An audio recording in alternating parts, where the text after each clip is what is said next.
The federal ಕರ್ನಾಟಕದ podcast ಕಾರ್ಯಕ್ರಮಕ್ಕೆ ಸ್ವಾಗತ. ನಾನು ನಿರಂಜು ಕೆಎಚ್. ವೀಕ್ಷಕರೇ, ಕೇಂದ್ರ ಸರ್ಕಾರ ಜೂನ್ 7ರಂದು ಅಂದರೆ ಇಂದು ಗ್ಯಾಸ್ ಬೆಲೆಯನ್ನು ಮತ್ತೊಮ್ಮೆ ಏರಿಕೆ ಮಾಡಿದೆ. ಕಳೆದ 2 ತಿಂಗಳಿಂದ ಇದು 2ನೇ ಬಾರಿ ಏರಿಕೆ ಮಾಡ್ತಾ ಇರತಕ್ಕಂಥದ್ದು. ಇದಕ್ಕೆ ದೇಶಾದ್ಯಂತ ಆಕ್ರೋಶ ವ್ಯಕ್ತ ಆಗ್ತಾ ಇದೆ. ಸಾರ್ವಜನಿಕರಾಗಿರ್ಬೋದು ಅಥವಾ ವಿರೋಧ ಪಕ್ಷದವರಾಗಿರ್ಬೋದು ದೇಶಾದ್ಯಂತ ಪ್ರತಿಭಟನೆಗಳನ್ನ ಕೂಡ ಮಾಡ್ತಾ ಇದ್ದಾರೆ. ನಮ್ಮ ದೇಶದಲ್ಲಿ ಈ ಒಂದು ಗ್ಯಾಸ್ ಬೆಲೆ ಏರಿಕೆಗೆ ಪ್ರಮುಖ ಕಾರಣ ಏನು, ದೇಶಕ್ಕೆ LPG ಗ್ಯಾಸ್ ಹೇಗೆಲ್ಲ ಬರುತ್ತೆ ಎಂಬುದರ ಕುರಿತು ಸಮಗ್ರ ವಿಶ್ಲೇಷಣೆಯನ್ನು ಮಾಡೋಣ. ನಮ್ಮ ಜೊತೆಗೆ ದ ಫೆಡರಲ್ ಕರ್ನಾಟಕದ ಸಹಾಯಕ ಸುದ್ದಿ ಸಂಪಾದಕರಾದಂತಹ ಸುಖೇಶ್ ಪಡಿಬಾಗಿಲು ಅವರಿದ್ದಾರೆ. ಕಾರ್ಯಕ್ರಮಕ್ಕೆ ಸ್ವಾಗತ. Thank you Neeraj. ಪ್ರಮುಖವಾಗಿ ಈಗ ದೇಶದಲ್ಲಿ ಗ್ಯಾಸ್ ಬೆಲೆ ನಿರಂತರವಾಗಿ ಏರಿಕೆ ಆಗ್ತಲೇ ಇದೆ. ನಾವು ಕಳೆದ 1 ವರ್ಷದಲ್ಲಿ ನಾವು ನೋಡೋದಾದರೆ ಗ್ಯಾಸ್ ಬೆಲೆ ಎಷ್ಟು ಏರಿಕೆ ಆಗಿದೆ ಅಂತ. ಓಕೆ ನಿರಂಜ್, ಮೊದಲಾಗಿ ನಾನು ನಿಮ್ಮ ಇಂಟ್ರೊಡಕ್ಷನ್ಗೆ ಒಂದು ಸೇರ್ಪಡೆ ಮಾಡ್ತೀನಿ. ಭಾರತ ಈಗ ಏನಾಗಿದೆ ಅಂದರೆ ಕಳೆದ ಕೆಲವು ವರ್ಷಗಳಿಂದ ಬಹುತೇಕ ಅಂದರೆ ಅಡುಗೆಗೋಸ್ಕರ LPG ಲಿಕ್ವಿಡ್ ಪೆಟ್ರೋಲಿಯಂ ಗ್ಯಾಸನ್ನೇ ಬಳಸ್ತಾ ಇದೆ. ಬಹುತೇಕ ಅಂದರೆ 90% ಅಷ್ಟು ಜನ ಗ್ಯಾಸ್ಗೆ ಪರಿವರ್ತನೆಗೊಂಡಿದ್ದಾರೆ. ಕೆಲವರು ವಿದ್ಯುತ್ತು, ಇನ್ನು ಕೆಲವು ಹಳ್ಳಿ ಪ್ರದೇಶದಲ್ಲಿ ಸೀಮೆ ಎಣ್ಣೆ ಮತ್ತು ಉರುವಲು ಕಟ್ಟಿಗೆಯನ್ನು ಬಳಸ್ತಾ ಇದ್ದಾರೆ. ಉಳಿದಂತೆ ಗ್ಯಾಸಲ್ಲೇ ಬಳಸುವಂಥದ್ದು. ಹಾಗಾಗಿ ಡಿಮ್ಯಾಂಡ್ ವರ್ಷದಿಂದ ವರ್ಷಕ್ಕೆ ಜಾಸ್ತಿ ಆಗಿದೆ. ಈಗ ವಿಚಾರ ಇರೋದು ಬೆಲೆ ಏರಿಕೆ ಬಗ್ಗೆ. ಆ ಬೆಲೆ ಏರಿಕೆ ಅನ್ನೋದು ದೊಡ್ಡ ಅಪಾಯಕಾರಿ ದೇಶಕ್ಕೆ. ಯಾಕಂದರೆ ಜನಸಾಮಾನ್ಯರು, ನಾವು ಮಧ್ಯಮ ವರ್ಗದವರು ಜಾಸ್ತಿ ಇರುವ ಮತ್ತು ಬಡವರು ಇರುವಂಥ ದೇಶ. ನಾವೀಗ ಬೆಲೆ ಏರಿಕೆಯ ಬಗ್ಗೆ ಮಾತಾಡೋದಾದರೆ ಕಳೆದ 4 ತಿಂಗಳಲ್ಲಿ 89 ರೂಪಾಯಿ ಜಾಸ್ತಿ ಆಗಿದೆ. 2025ರಲ್ಲಿ 1 ಏಪ್ರಿಲಲ್ಲಿ ಒಂದ್ಸಲ 50 ರೂಪಾಯಿ ಹೆಚ್ಚಳ ಮಾಡಿದರು ಕೇಂದ್ರ ಸರ್ಕಾರ. ಅದಾದ ನಂತರ ಹತ್ರ 1 ವರ್ಷ ಏನು ಏರಿಕೆ ಆಗಿರಲಿಲ್ಲ. ಈ ಪಂಚರಾಜ್ಯಗಳ ಚುನಾವಣೆ ಮುಗಿದ ತಕ್ಷಣವೇ ಮಾರ್ಚ್ 7ಕ್ಕೆ 60 ರೂಪಾಯಿನ ಏಕಾಏಕಿ ಏರಿಕೆ ಮಾಡಿತ್ತು. ಅದಕ್ಕೆ ಮೊದಲು ಅದಕ್ಕೆ ಬೇರೆ ಬೇರೆ ಕಾರಣಗಳು ಕೂಡ ಇದೆ, ಮುಂದೆ ನಾನು ನಿಮಗೆ ಹೇಳ್ತೀನಿ. ಅದೇ ರೀತಿ ಇವತ್ತು ಅಂದರೆ ಜೂನ್ 7ಕ್ಕೆ ಮತ್ತೆ 29 ರೂಪಾಯಿ ಜಾಸ್ತಿ ಮಾಡಿದೆ. ಒಟ್ಟಾರೆಯಾಗಿ 60 ರೂಪಾಯಿ 29 ಸೇರಿ 89 ರೂಪಾಯಿ ದುಬಾರಿಯಾಗಿದೆ. ಗ್ಯಾಸ್ ಬೆಲೆ ಈಗ ನಮ್ಮ ಅಡುಗೆ ಅನಿಲ, ನಮ್ಮ ಮನೆಗೆ ಬರುವ ಸಿಲಿಂಡರ್ 14.2 kg ಅಷ್ಟಿರುತ್ತೆ. ಅದರ ಬೆಲೆಗೆ ಒಂದು ಸಿಲಿಂಡರಿಗೆ 913 ರೂಪಾಯಿ. ನಾವು ಬೆಂಗಳೂರು ಲೆಕ್ಕ ಹಾಕೊಂಡ್ರೆ ಕೆಲವು ಸರ್ವಿಸ್ ಚಾರ್ಜು ತಗೊಂಡ್ರೆ ಹತ್ರ 1,000 ರೂಪಾಯಿ ಆಗುತ್ತೆ ನಿರಂಜ್. ಓಕೆ, ಗೃಹ ಬಳಕೆ LPG ದರ ಏರಿಕೆಗೆ ಏನು ಕಳೆದ 1 ವರ್ಷದಿಂದ ಎಷ್ಟು ಏರಿಕೆ ಆಗಿದೆ ಅಂತ ಹೇಳಿದ್ರಿ. ಪ್ರಮುಖವಾಗಿ ಬೆಲೆ ಏರಿಕೆಗೆ ಕಾರಣಗಳೇನು ಅಂತ ಈಗ ನಿರಂಜ್ ಈಗ ಹೇಳೋದಾದರೆ ಒಂದು 2-3 ಆಸ್ಪೆಕ್ಟ್ಗಳಿದ್ದಾವೆ ಬೆಲೆ ಏರಿಕೆಗೆ. ಮೊದಲದ್ದು ನಾನೀಗ ಹೇಳೋದಂಥದ್ದು ಇತ್ತೀಚೆಗೆ ನಡೆಯುತ್ತಿರುವಂಥ ಮಧ್ಯಪ್ರಾಚ್ಯದ ಯುದ್ಧಗಳು.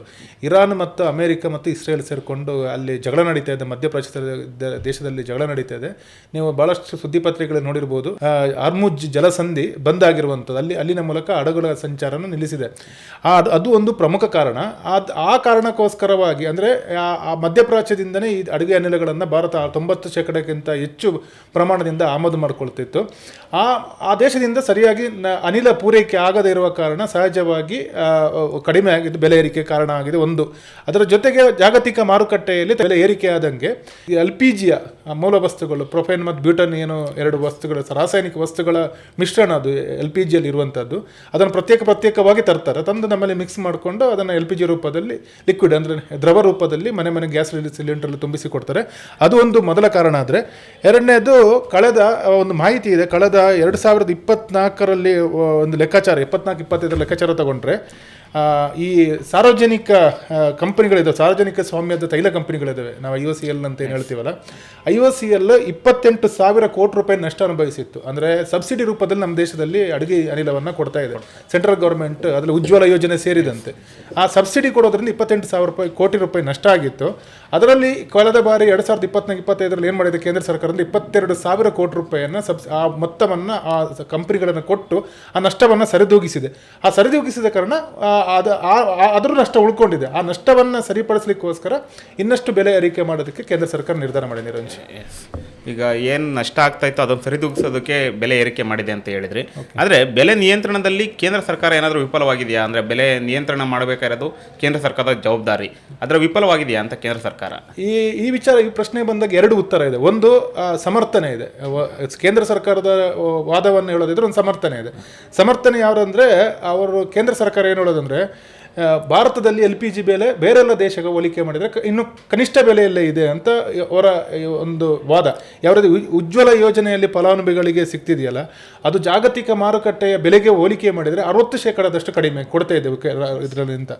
ಆದರೆ ಅದರ ಜೊತೆಗೆ ಸಾಮಾನ್ಯ ಗ್ರಾಹಕರು ಅಂತ ಇರ್ತವೆ. ಸಾಮಾನ್ಯ ಭಾರತದಲ್ಲಿ ಈಗ ನೀವು ಖರೀದಿ ಮಾಡೋ ಸಾಮಾನ್ಯ ಗ್ರಾಹಕರು ಏನಿದೆಯೋ ನಮಗೆ ಅಂದರೆ 45% ಕಡಿಮೆ, ಜಾಗತಿಕ ಮಾರುಕಟ್ಟೆ ಪ್ರೈಸಿಗಿಂತ 45% ಕಡಿಮೆ ರೇಟಲ್ಲಿ ಕೊಡ್ತಿದ್ದೀವಿ ಅನ್ನೋದು ಕೇಂದ್ರ ಸರ್ಕಾರದ ವಾದ. ಆ ಕೇಂದ್ರ ಸರ್ಕಾರ ಏನು ಹೇಳುತ್ತೆ, ನಾವು ಫೈಲ್ ಆಗಿಲ್ಲ, ಅನಿವಾರ್ಯತೆ ಅಂತ ಹೇಳ್ತಾ ಇದೆ. ಅಂದರೆ ನಮ್ಮ ಬೆಲೆ ಏರಿಕೆ ಇರೋದ್ರಿಂದ ಮತ್ತು ನಾವು ಕಡಿಮೆಯಲ್ಲಿ ಕೊಡ್ತಾ ಇರೋದ್ರಿಂದ ಈಗ ಸ್ವಲ್ಪ ಸ್ವಲ್ಪ ಅದನ್ನು ಹೆಚ್ಚಳ ಮಾಡೋದು ನಮ್ಮ ಅನಿವಾರ್ಯ ಸಂದಿಗ್ಧ ಪರಿಸ್ಥಿತಿ ಮತ್ತು ತುರ್ತು ಅಗತ್ಯ ಅನ್ನುವಂಥದ್ದು ಹೇಳ್ತಾ ಇದೆ. ವಿರೋಧ ಪಕ್ಷದ ನಿಲುವು ಏನಂದರೆ 2024-26 2 ವರ್ಷದ ಅವಧಿಯಲ್ಲಿ, ಅಂದರೆ ಆ ಟೈಮ್ 24ರ ಅವಧಿಯಲ್ಲಿ 803 ರೂಪಾಯಿ ಇತ್ತು ಒಂದು ಸಿಲಿಂಡರ್ ಬೆಲೆ, 14.2 kg ಒಂದು ಸಿಲಿಂಡರ್ ಬೆಲೆ 803 ರೂಪಾಯಿ ಇತ್ತು. ಈಗ 913 ರೂಪಾಯಿ ತಲುಪಿತು. ಅಂದರೆ 13.7% ಏರಿಕೆ ಅಂತ ಲೆಕ್ಕ. 2 ವರ್ಷದಲ್ಲೇ ಕೇವಲ 13% ಏರಿಕೆ ಆಗಿರುವುದು ನಿಮ್ಮ ವೈಫಲ್ಯ ಕೇಂದ್ರ ಸರ್ಕಾರದ್ದು. ಕೇಂದ್ರದಲ್ಲಿರುವ NDA ಒಕ್ಕೂಟದ ಸರ್ಕಾರ ಈ ವಿಚಾರದಲ್ಲಿ ಸಂಪೂರ್ಣ ವೈಫಲ್ಯ ಆಗಿದೆ ಅನ್ನುವಂಥ ಆರೋಪಗಳನ್ನು ವಿರೋಧ ಪಕ್ಷಗಳು ಮತ್ತು ಜನಸಾಮಾನ್ಯರು, ಈಗ ಇದರ ಬಗ್ಗೆ ಯಾರು ವಿರೋಧ ವ್ಯಕ್ತಪಡಿಸಿದ್ರು, ಬೆಲೆ ಏರಿಕೆ ಬಗ್ಗೆ ವಿರೋಧ ಯಾರು ವ್ಯಕ್ತಪಡಿಸಿದರೆ ಅವರು ಆ ಮಾತನ್ನು ಹೇಳ್ತಿದ್ದಾರೆ. ನಿರಂಜ್, ಇಡೀ ಪ್ರಪಂಚದಲ್ಲಿ ಅತ್ಯಂತ ಹೆಚ್ಚು ಜನಸಂಖ್ಯೆ ಹೊಂದಿರತಕ್ಕಂಥ ರಾಷ್ಟ್ರ ಅಂದರೆ ಅದು ನಮ್ಮ ಭಾರತ. ಹೌದು. ನಮ್ಮ ಭಾರತಕ್ಕೆ ದೈನಂದಿನವಾಗಿ ಮತ್ತೆ ಮಾಸಿಕವಾಗಿ ಎಷ್ಟು LPG ಬೇಕು, ಏನಾದರೂ ಅಂಕಿಅಂಶಗಳು ಕೊಡೋದಾದ್ರೆ? ನನ್ನ ಬಳಿ ಇರುವಂಥದ್ದು 2024-25 ಲೆಕ್ಕಾಚಾರ. 26ರದ್ದು ಈಗ ಸದ್ಯಕ್ಕಿಲ್ಲ, ಇರಬಹುದು, ಅದ್ರ ಹೆಚ್ಚಳ ಆಗಿರ್ಬೋದು, ಆದರೆ ಒಂದು ಹತ್ರನೇ ಇರಬಹುದು ಇದು ಈ ಲೆಕ್ಕಾಚಾರ. ನಮ್ಮ 25ರದ್ದು ಅಂದರೆ ಒಂದು 6 ತಿಂಗಳು ಕಳೆದಿದೆ. 24-25 ಲೆಕ್ಕಾಚಾರ ಪ್ರಕಾರ ವಾರ್ಷಿಕ ಬೇಡಿಕೆ ಭಾರತದಲ್ಲಿ ಸುಮಾರು 31.3 ದಶಲಕ್ಷ ಟನ್ ಬೇಡಿಕೆ ಇದೆ LPG, ಅದು ಲಿಕ್ವಿಡ್ ಪೆಟ್ರೋಲಿಯಂ ಗ್ಯಾಸದ್ದು. ಮಾಸಿಕ ಬೇಡಿಕೆ ಎಷ್ಟಿದೆ ಅಂದರೆ 2.6 ದಶಲಕ್ಷ ಟನ್ನಷ್ಟಿದೆ. ಆಮೇಲೆ ದೈನಂದಿನ ಬೇಡಿಕೆ ಎಷ್ಟಿದೆ ಅಂದರೆ ಸುಮಾರು 85,000 ಟನ್ನಷ್ಟಿದೆ. ಅಂದರೆ ಈಗ ಭಾರತದಲ್ಲಿ ಸಾಮಾನ್ಯ ಒಂದು ಮನೆಯಲ್ಲಿ 4-5 ಜನ ಇರ್ತಾರೆ. ಒಂದು ಅಪ್ಪ ಅಮ್ಮ ಮಕ್ಕಳು, ಒಬ್ಬ ತಾಯಿಯೋ ತಂದೆ ಅಥವಾ ತಂದೆ ತಾಯಿ ಸೇರಿ 6 ಮಂದಿ ಇರ್ತಾರೆ. ಒಂದು ಸಿಲಿಂಡರ್ 4ರಿಂದ 5 ವಾರ ಬರುತ್ತೆ ಅನ್ನುವಂಥ ಒಂದು ಮಾತಿದೆ. ಹೀಗಾಗಿ ಇಷ್ಟು ಪ್ರಮಾಣದ ಗ್ಯಾಸ್ ನಮ್ಮಲ್ಲಿ 150 ಕೋಟಿಗೆ ಜನ ಇರುವಂಥ ಭಾರತದಲ್ಲಿ ಇಷ್ಟೊಂದು ಪ್ರಮಾಣದ ಗ್ಯಾಸ್ ಬೇಕಾಗುತ್ತೆ ವಾರ್ಷಿಕ, ಮಾಸಿಕ ಮತ್ತು ದೈನಂದಿನವಾಗಿ. ಎಸ್, ನೀವು ಆಗಲೇ ಹೇಳಿದ್ರಿ 2 ವರ್ಷದಲ್ಲಿ 13% ಹೆಚ್ಚು ಬೆಲೆ ಏರಿಕೆ ಆಗಿದೆ ಅಂತ. 13% ಹೆಚ್ಚು ಬೆಲೆ ಏರಿಕೆ ಆಗಿದೆ ಅಂತ. ಆದರೆ ನಮ್ಮ ದೇಶಕ್ಕೆ ಹೋಲಿಸ್ಕೊಂಡ್ರೆ ಅಂತಾರಾಷ್ಟ್ರೀಯ ಮಟ್ಟದಲ್ಲಿ ಬೆಲೆ ಏರಿಕೆಯ ಸ್ಥಿತಿ ಹೇಗಿದೆ, ವಾಸ್ತವ ಸ್ಥಿತಿ ಅಂತ? ಈಗ ಬೆಲೆ ಏರಿಕೆ ಅಂತಂದರೆ ಈಗ ಎಷ್ಟೆಷ್ಟಿದೆ ಅಂತ ಇತ್ತೀಚಿನ ಒಪ್ಪಂದ 2025 ನವೆಂಬರ್ದು ಒಂದು ಒಪ್ಪಂದ ಇದೆ. ಆ ಒಪ್ಪಂದದ ಅದೊಂದು ಸೌದಿಯ ಅರಾಂಕೋ ಒಪ್ಪಂದ ಅಂತ ಒಪ್ಪಂದ ಮಾಡ್ಕೊಂಡಿದ್ದಾರೆ. ಇದನ್ನು ಕಾಂಟ್ರಾಕ್ಟ್ ಪ್ರೈಸ್ ಅಂತಾರೆ. ಅಂದರೆ ಒಂದು ಒಪ್ಪಂದದ ಮೂಲಕ ಅಲ್ಲಿಂದ ಅನಿಲವನ್ನು ತರುವಂಥದ್ದು. ಪ್ರೊಪೇನ್ ತರ್ತಾರೆ. ಪ್ರೊಪೇನ್ಗೆ ಈಗ ಪ್ರತಿ ಟನ್ಗೆ $475 ಅಷ್ಟಿದೆ. ಒಂದು LPGಯಲ್ಲಿ ಪ್ರೊಪೇನ್ ಒಂದು ರಾಸಾಯನಿಕ. ಎರಡನೇದು ಬ್ಯೂಟೆನ್ ರಾಸಾಯನಿಕಕ್ಕೆ $460 ಬೆಲೆ ಇದೆ. ಅಂದರೆ ಇದು 2023ರ ನಂತರದ ಅತಿ ಕನಿಷ್ಠ ಬೆಲೆ ಅಂತಲ್ಲಿ ನಿಗದಿ ಮಾಡಿದ್ದಾರೆ. ಅಂದರೆ ನಾನೀಗೇನು ಹೇಳಿರೋ 475 ಪ್ರೊಪೇನ್ಗೂ 460 ಬ್ಯೂಟೆನ್ಗೆ ಹೇಳಿದ್ನಲ್ಲ, ಇದು 2023ರಲ್ಲಿ ಕನಿಷ್ಠ ಒಪ್ಪಂದ ಆಗಿದ್ದಂಥ ಟೈಮಲ್ಲಿ ಇದ್ದ ಬೆಲೆ. ಈಗಿನ ಮಾಹಿತಿ ಸ್ಪಷ್ಟ ಇಲ್ಲ. ಆದರೆ ಯುದ್ಧ ಮತ್ತು ಹಾರ್ಮುಜ್ ಜಲಸಂಧಿಯ ಒಂದು ಸಮಸ್ಯೆ ಇದೆಯಲ್ಲ, ಆಮೇಲಿಂದ ಅದು ಮಿತಿಮೀರಿ ಜಾಸ್ತಿ ಆಗಿದೆ. ಅಂದರೆ ಒಮ್ಮೆಲೆ ಸ್ಪೈಕ್ ಆಗಿದೆ ಅಂತಲ್ಲ, ವಿಪರೀತ ಜಾಸ್ತಿ ಆಗಿದೆ. ನಮ್ಮ ಭಾರತ ದೇಶ ಬೇರೆ ಸಂಪನ್ಮೂಲಗಳಿಗೆ ಹೋಲಿಸ್ಕೊಂಡ್ರೆ ಈ ಒಂದು ತೈಲ ಮತ್ತು LPG ಅನಿಲಗಳಿಗೆ ಭಾಳಷ್ಟು ಹಿಂದುಳಿದಿದೆ. ಅಂದರೆ ಬೇರೆ ದೇಶಗಳನ್ನೇ ಜಾಸ್ತಿ ಅವಲಂಬಿಸಿ ನಾವು ಆಮದು ಮಾಡ್ಕೊಳ್ತೀವಿ. ಪ್ರಮುಖವಾಗಿ ನಾವು ಯಾವ್ಯಾವ ದೇಶಗಳಿಂದ ಈ ಒಂದು LPGಗಳನ್ನ ಆಮದು ಮಾಡ್ಕೊಳ್ತೀವಿ? ಇದು ಈ LPGಯನ್ನು ನೈಸರ್ಗಿಕವಾಗಿ ಅಂದರೆ ಪಡಿತಾರೆ, ಭೂಮಿ ಅಡಿಯಿಂದ ತೆಗೆಯುವಂಥದ್ದು ಈ ರೀತಿ, ಮತ್ತು ಪೆಟ್ರೋಲಿಯಂ ಉಪ ಉತ್ಪನ್ನಗಳ ರೀತಿಯಲ್ಲಿ ಬಳಸಲಾಗ್ತದೆ. ಭಾರತವು ಅರಬ್ ದೇಶಗಳ ಬಗ್ಗೆ, ಅರಬ್ ಕಂಟ್ರೀಸ್ ಅಂತ ಏನು ಹೇಳ್ತೀವಲ್ಲ, ಅದರ ಮೇಲೆ ಅವಲಂಬಿತ ಆಗಿರುವಂಥದ್ದು ಭಾರತ ಇದುವರೆಗೆ. ಅಲ್ಲಿಂದ 2024-25 ಪ್ರಕಾರ 92.2% LPGಯನ್ನು UAE, ಕತಾರ್, ಸೌದಿ ಅರೇಬಿಯಾ ಮತ್ತು ಕುವೈತಿನಿಂದ ಭಾರತಕ್ಕೆ ತರಲಾಗ್ತದೆ. ಅದರಲ್ಲಿ UAE ಪಾಲು ಎಷ್ಟಿದೆ ಅಂದರೆ 2019-20 ನಂತರ ಲೆಕ್ಕಾಚಾರ ಅಲ್ಲಿ 22% ಇತ್ತು. ಅಂದರೆ ನನಗೆ ಹೇಳಿರೋ 90%ಅಲ್ಲಿ 2024-25 ಅದು 40.5% ಅಷ್ಟು ಏರಿಕೆ ಆಗಿದೆ. 100% ಡಬಲ್ ಆಗಿದೆ ಅಂತೀವಲ್ಲ, ಡಬಲ್ ಆಗಿದೆ 2025. ಕತಾರ್ ಮತ್ತು ಸೌದಿ ಅರೇಬಿಯಾದ ಲೆಕ್ಕ ತಗೊಂಡ್ರೆ ಕತಾರ್ನ ಪಾಲು 30.9% ಇಂದ 22% ಇಳಿಕೆ ಆಗಿದೆ. ಭಾರತ ಅಲ್ಲಿಂದ ಕತಾರ್ನಿಂದ ಕಡಿಮೆ ಮಾಡಿದೆ ಸ್ವಲ್ಪ. ನಾನು ಹೇಳಿದ್ರೆ UAE ಜಾಸ್ತಿ ಮಾಡಿದೆ ನೋಡಿ. ಸೌದಿ ಅರೇಬಿಯಾದಲ್ಲಿ 26.4% ಇತ್ತು, ಅದನ್ನು 15%. ಸೌದಿ ಅರೇಬಿಯಾದಿಂದ ತರುವ ಪ್ರಮಾಣ ಕಡಿಮೆ ಆಗಿದೆ. ಹೊಸ ಒಪ್ಪಂದಗಳನ್ನು ಕೂಡ ಮಾಡ್ಕೊಂಡಿದ್ದಾರೆ. ಪರ್ಯಾಯ ಮೂಲಗಳು ಹುಡುಕಿದ ಭಾರತ ಸುಮಾರು 2026 ಅಮೆರಿಕದ ಕೂಡ ಸಪ್ಲೈ ಮಾಡುತ್ತೆ. ಈಗ ಅಮೆರಿಕದಲ್ಲಿ ಈ ತೈಲ ಅವರ ನಿಯಂತ್ರಣದಲ್ಲಿದೆ. 2.2 ದಶಲಕ್ಷ ಟನ್ನಷ್ಟು LPG ಆಮದು ಮಾಡ್ಕೊಳ್ಳಿಕ್ಕೆ ಅಲ್ಲಿಂದ ಒಪ್ಪಂದ ಮಾಡ್ಕೊಂಡಿದೆ. ಅಂದರೆ ನಮ್ಮ ಒಟ್ಟು ವಾರ್ಷಿಕ ಆಮದಿನ 10% ಅಲ್ಲಿಂದ ಬರುತ್ತೆ ಅವರ ಅಮೆರಿಕದ ಕಂಪನಿ ಜೊತೆಗೆ.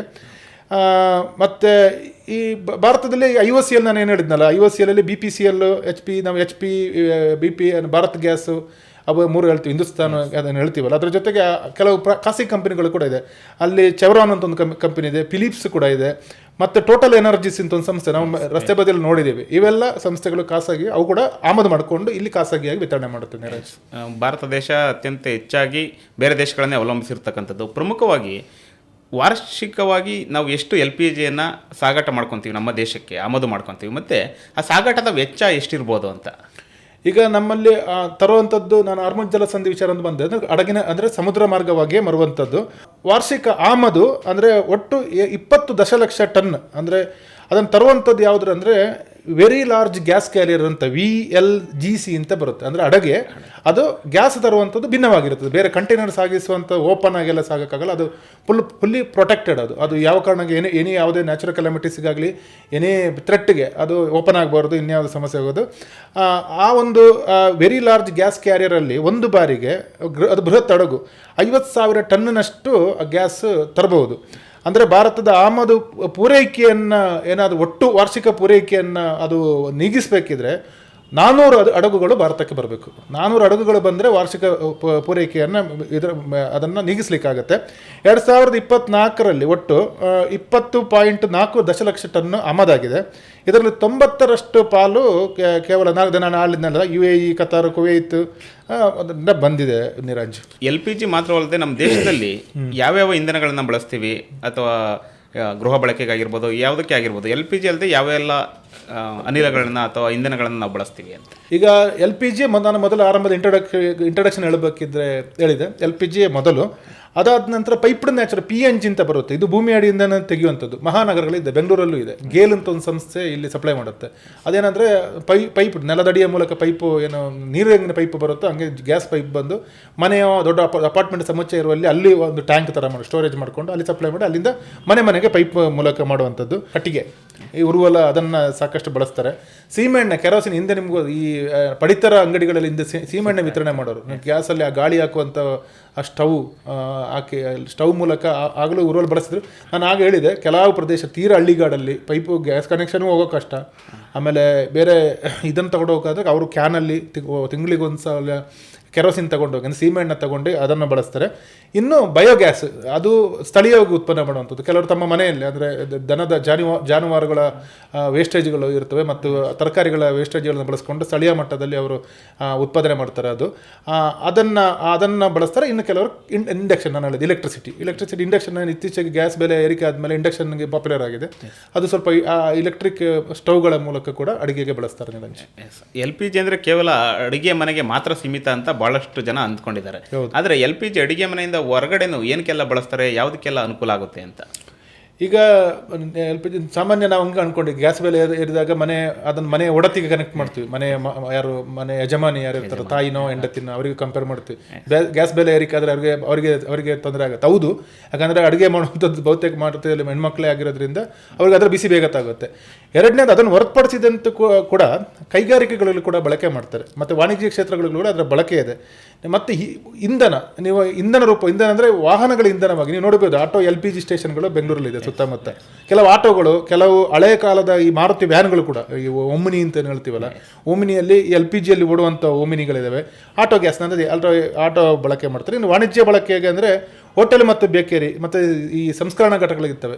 ಕೆಲವು ವಸ್ತುಗಳನ್ನು, ಫುಡ್ಗಳನ್ನು ಸಂಸ್ಕರಣೆ ಮಾಡುವಂಥ ಜಾಗ, ಈ ರಸ್ಕೋ ಗಿಸ್ಕೋ ಏನೆಲ್ಲ ಮಾಡ್ತೀವಲ್ಲ, ಪಿಜ್ಜಾ ಇಂಥ ಮಾಡೋ ಕಡೆ ಜಾಗ, ಅದರಲ್ಲಿ LPG ಬೇಕೇ ಬೇಕು. ಅದು ಅಡುಗೆನೇ, ಬಟ್ ಸ್ಟಿಲ್ ಅದು ವಾಣಿಜ್ಯ ಬಳಕೆಯಾಗಿ ಅಡುಗೆ ಮನೆಯನ್ನು ಹೊರತುಪಡಿಸಿ ನಮ್ಮ ಮನೆ ಅಡುಗೆ ಮನೆ ಡೊಮೆಸ್ಟಿಕ್ ಹೊರತುಪಡಿಸಿದಂಗೆ ಅಲ್ಲೂ ಕೂಡ ಬಳಕೆ ಆಗುತ್ತೆ.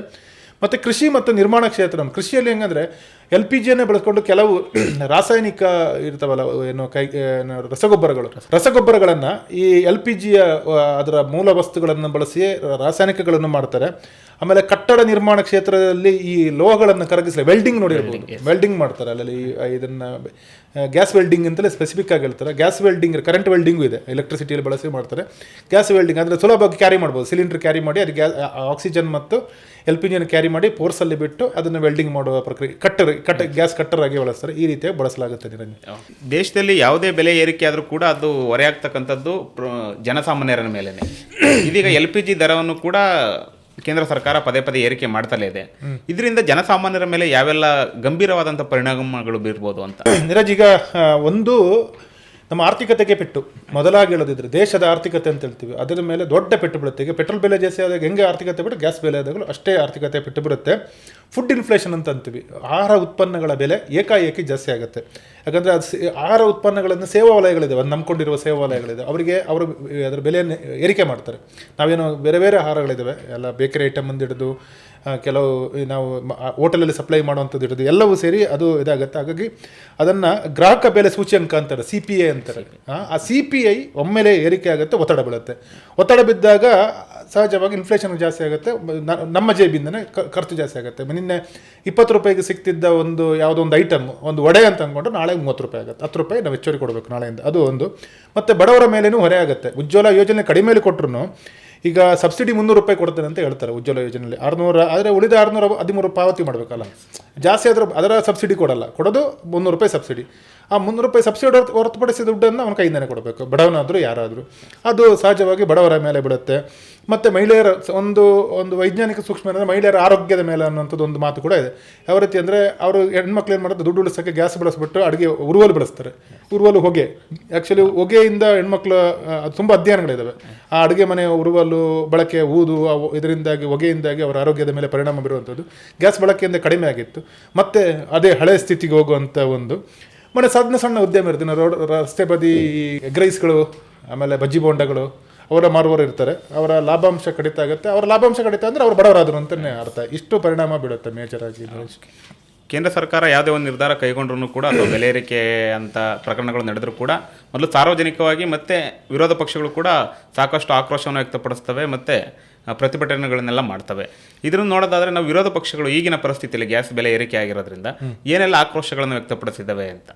ಬೆಳಿಗ್ಗಿಂದಲೇ ಮೊನ್ನೆನೂ ಈಗ ಎರಡು ಬಾರಿ ಜಾಸ್ತಿ 89 ರೂಪಾಯಿನೂ 4 ತಿಂಗಳಲ್ಲಿ ಅಧಿಕ ಆದಾಗಲೇ ನಾವು ಒಂದು ಆಕ್ರೋಶ ವ್ಯಕ್ತಪಡಿತ್ತು ಕೇಂದ್ರ ಸರ್ಕಾರದ ವಿರುದ್ಧ. ನಾನೀಗ AICC ಅಧ್ಯಕ್ಷ ಮಲ್ಲಿಕಾರ್ಜುನ ಖರ್ಗೆ ಅವರ ಬಗ್ಗೆ ಹೇಳಿದ್ರು, ಅವರು ಕಳೆದ 12 ವರ್ಷಗಳಲ್ಲಿ ಮೋದಿ ಸರ್ಕಾರ 530 ರೂಪಾಯಿ ಹೆಚ್ಚಳ ಮಾಡಿತ್ತು ಅನ್ನುವಂಥ ಹೇಳಿಕೆಯನ್ನು ಇವತ್ತು ಬೆಳಿಗ್ಗೆ ಕೊಟ್ಟಿದ್ದಾರೆ. UPA ಸರ್ಕಾರ ಇದ್ದಾಗ ನಿಮ್ಮ ನೆನಪಿರ್ಬೋದು, ಸ್ಮೃತಿ ಇರಾನಿ ಅಂತವರು ಎಲ್ಲ ಗ್ಯಾಸ್ ಸಿಲಿಂಡರ್ ಹಿಡ್ಕೊಂಡು ರಸ್ತೆಯಲ್ಲಿದ್ದು ಡೆಲ್ಲಿಯಲ್ಲೆಲ್ಲ ಪ್ರತಿಭಟನೆ ಮಾಡೋದು. ನೀವು ಪ್ರತಿಭಟನೆ ಮಾಡ್ತಿದ್ದಾರೆ, ಈಗ ನಿಮ್ಗೇನು ಕಾಳಜಿ ಇಲ್ವ ಅಂತ ಪ್ರಶ್ನೆ ಕೇಳಿದ್ದಾರೆ. ಆಮೇಲೆ ಉಳಿದಂತೆ ನೀವು ಎಲ್ಲ ಬೆಲೆಗಳನ್ನು ಏರಿಕೆ ಮಾಡಿ ಜನರನ್ನು ಹಿಂದಕ್ಕೆ ತಳ್ದಿರಿ ಅಂತ ಮಲ್ಲಿಕಾರ್ಜುನ ಖರ್ಗೆ ಅವರು ಹೇಳಿದ್ದು ಇದೆ. ಅದೇ ರೀತಿ ರಾಜ್ಯ ಮಟ್ಟದಲ್ಲೂ ಕರ್ನಾಟಕದಲ್ಲೂ ಈಗ ಮಾಜಿ CM ಸಿದ್ದರಾಮಯ್ಯ ಅವರ ಪುತ್ರ ಯತೀಂದ್ರ ಸಿದ್ದರಾಮಯ್ಯ ಅವರು ಜನವಿರೋಧಿ ಅಂತೇಳಿ ಅವರನ್ನು ಹೇಳಿದೆ. ಅದರ ಬಗ್ಗೆ ಆಕ್ರೋಶ ವ್ಯಕ್ತಪಡಿಸಿದೆ. When the crude oil price was less, the government didn't pass on the benefit to the common people. Now when the international price has been increased, that has been passed on to the people. So this government has been very anti-people. It's not looking in the interest of the people. So it's only looking at its coffers. So it has been very anti-people. ಅದಾದ ನಂತರ ಬೇರೆ ಪ್ರಿಯಾಂಕ ಖರ್ಗೆ ಅವರು ಕೂಡ ಆಕ್ರೋಶ ವ್ಯಕ್ತಪಡಿಸಿದ್ದಾರೆ. BJP government has increased the price of LPG cylinders by another 29 rupees. The middle class and the poor people are under shock. This is the second time that they have increased the prices.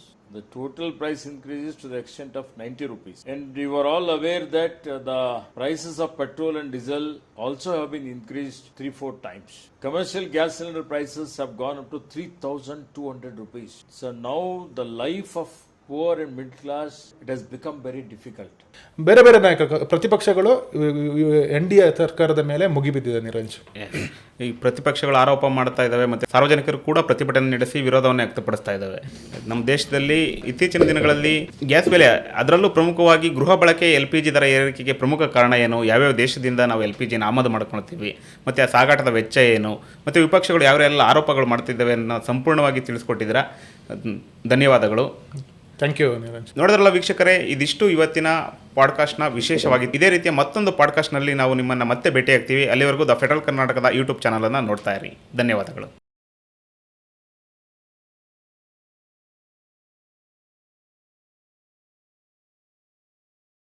ಹೆಚ್ಚಿನ ಸುದ್ದಿ ಅಪ್ಡೇಟ್ಗೆ ಈಗಲೇ the federal Karnataka YouTube page ಅನ್ನು subscribe ಮಾಡಿ.